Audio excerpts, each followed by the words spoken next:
isn't it? It's set up for a Newcastle win. We've had the first anniversary yesterday.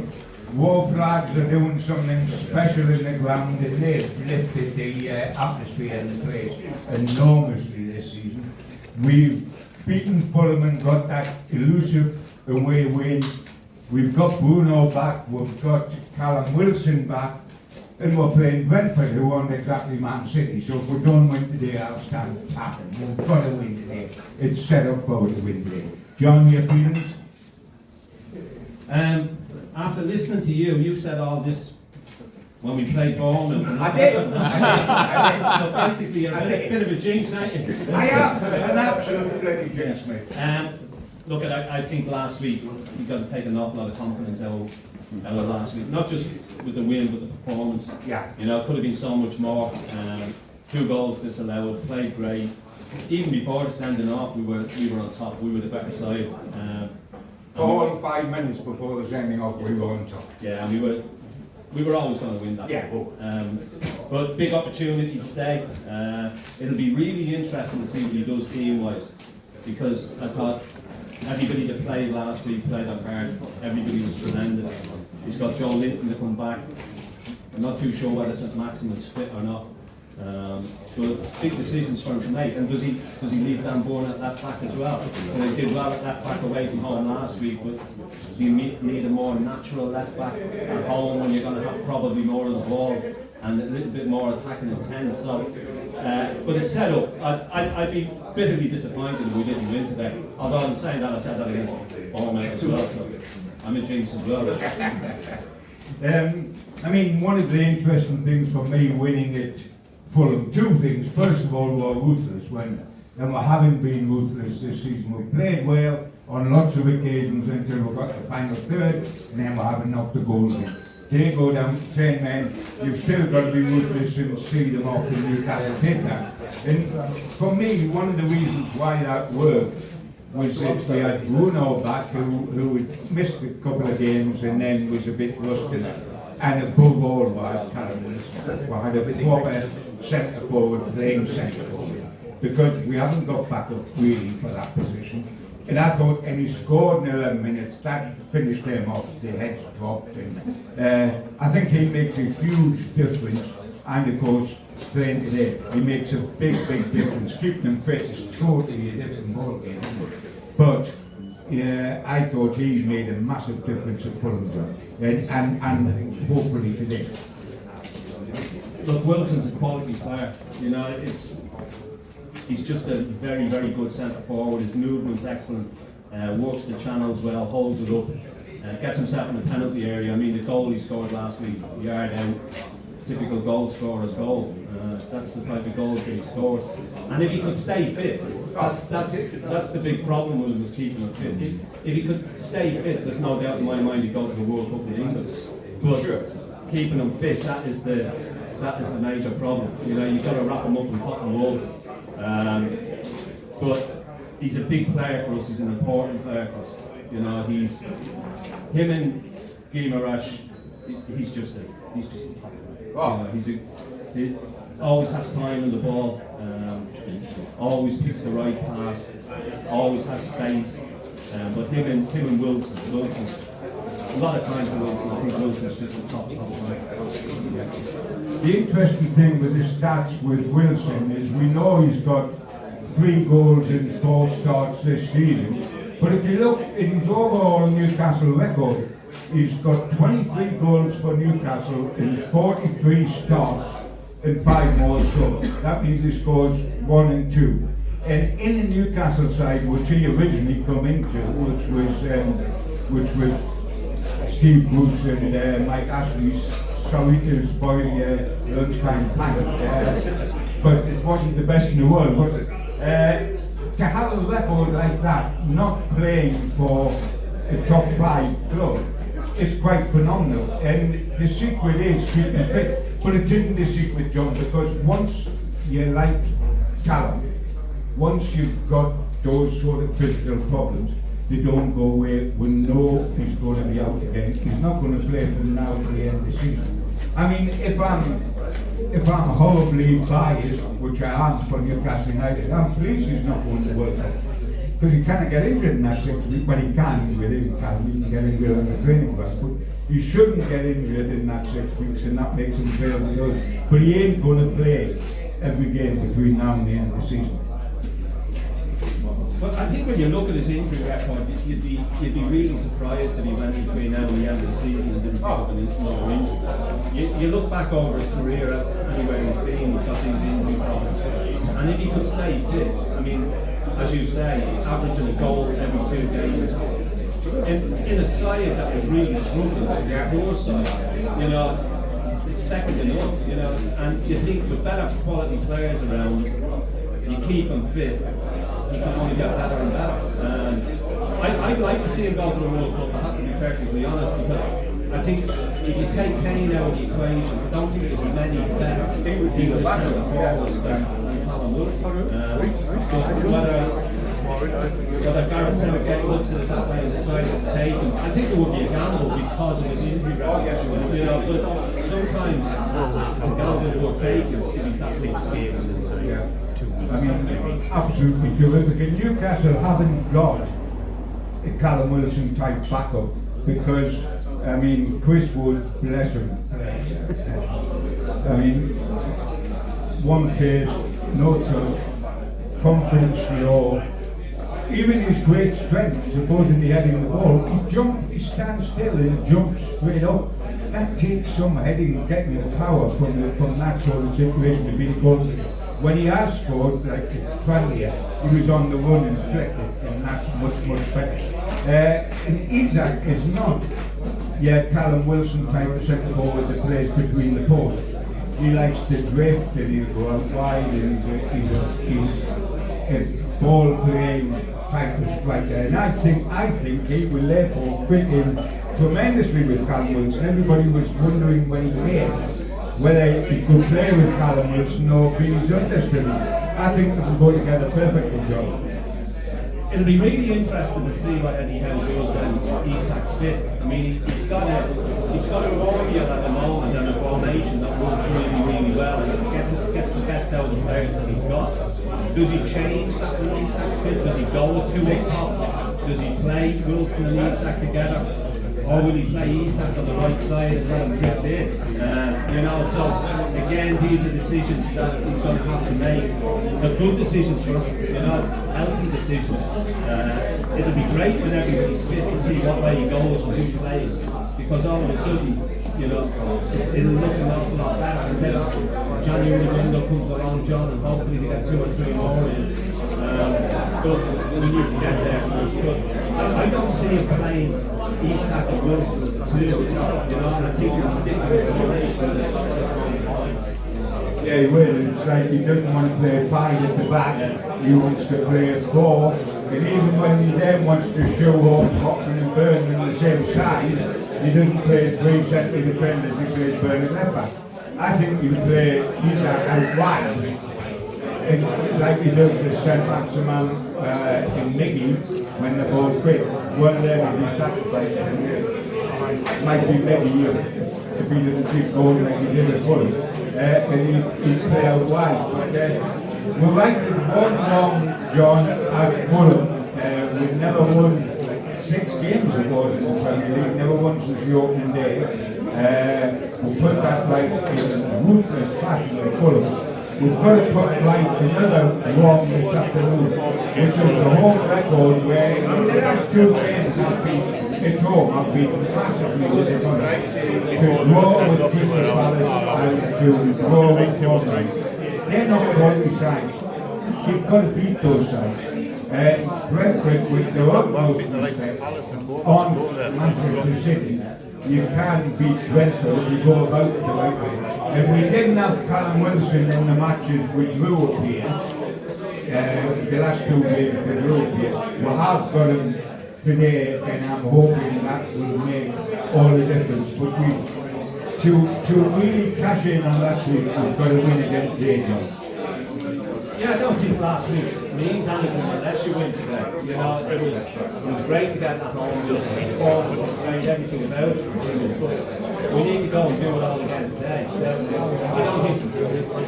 don't think Brentford will come and do a goal and get it off the pitch, give it the ball, and quite a lot of roar and say, come and Brentford is down and play through it. Disappointing, all the ball. It's just that lack of quality in the final third that we missed. That final ball that was down, made the wrong decision. We should have beaten Bournemouth. We had so much of the ball. But possession doesn't win in football matches. At the end of the day, it's all about scoring more goals than the opposition. And we couldn't do that against Bournemouth. Hopefully we can put that right today. The interesting thing last week is we had two centre forwards that everybody was looking at. Wilson was Mitrovic, ex-Newcastle United. I mean, when I look back, John, he shouldn't have played. He wasn't fit. He never got out of the blocks. The minute they were 2 down or something, he didn't get up the ball quicker. But he wasn't fit. He shouldn't have played. And it's another ex-Newcastle centre forward today. Very different. Mitrovic had his chances up here and didn't take them. Tony didn't have any chance up here. He was thrown out as a kid. But also it's even more interesting because it's two people with England potential or aspirations, and I said, last night in the paper they've got their face pressed against the truck window. They both want to be in there. Wilson wants to be in for the car, and Tony wants to have an England career. He's got into the squad but not the team. Quite frankly, I'm not bothered about Tony today. I'm bothered about Wilson. He can make his own way in this one. I hope he does terrific after us. He's got 5 this season, but he's a threat today, John. Yeah, he is. He started the season really well. He's a good player. He played well up here last season as well. He scored here. He's a big, strong boy. His movement's good. He must be disappointed to get into that England squad for those 2 games. And you wonder what the point is. If you're going to name him in the squad, you obviously want to look at him to see how he goes with international football. But he didn't get that opportunity. So, will he be up for it today? Probably got to prove another point. As I say, I like him. I think he's a good player, big, strong boy, holds it up well. It probably is a battle of the 2 centre forwards. Wilson against him. They both, as you say, want to make it on the plane to retire. And it'll be interesting to see who comes out on top today. Can we get down to the team, John? I mean, there is a great saying, never change the winning team, and Newcastle won, not only won, but convincing. Nonetheless, you think, does Target come in for Byrne, who's not a natural left back? Does Joe Linton come back into the side because he's fit, evidently? Does Matchett come straight back into the side, or does he come on as a sub? What's your feeling on team selection, John? I think in the past Eddie Howe's been pretty loyal to players and sides that have gone and done well. When Bruno arrived, he went on that 8 game and beat Good and played his side again on the side. So it wouldn't surprise me at all if he named an unchanged side. Because as I said, he's been pretty loyal. And I don't think the boys that played last week could have done any more. I thought there was good balance in midfield. I thought Willock walked with top shot. I thought his off the ball running was great. He was unlucky not to score. Sean Longstaff got himself a goal and played really, really well. Bruno was as usual himself. So it wouldn't surprise me, John, to be named and then change side. But sometimes you can't have any sentiment about it. You've got to pick the players that you think are going to go right to get your result. Will he bring Target back in? Possibly. Come on, did well away from home. But you want your full back at home to do what it's good for. You want him to get forward, you want him to join in, you want him to be an outlet, you want him to make things happen. So when you look at it that way, but we're trying to second guess what Eddie now because you've just got no idea, you've just got to wait and see what the side is. If he named an unchanged side, I'd have no problem with it at all because the players still played that last week. I mean, the interesting thing, when everybody's fit and match sharp, and that is the important thing. With most fans, you would probably start Target in left back. I mean, not particularly in this game generally. You would have Joe Linton in your midfield because of what he's done, so somebody would have to go there. And you would possibly have Maxi in the Pumphries. Although it's an easy decision to bring him off the bench today, something like 6 weeks out.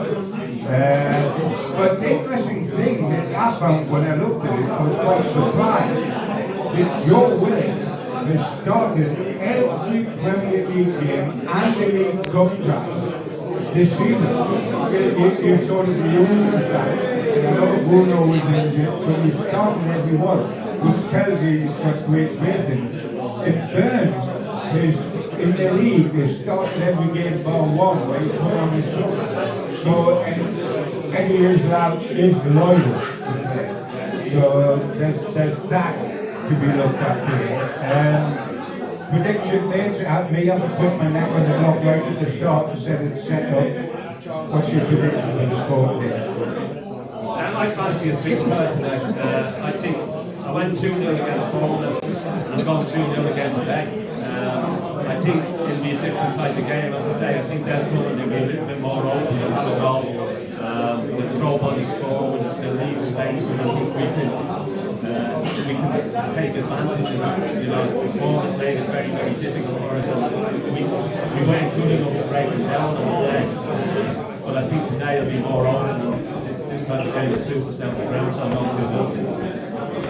I'm going to go 3-1 just to give Tony Leibowitz to score, because and I don't mind if he doesn't, he gets good.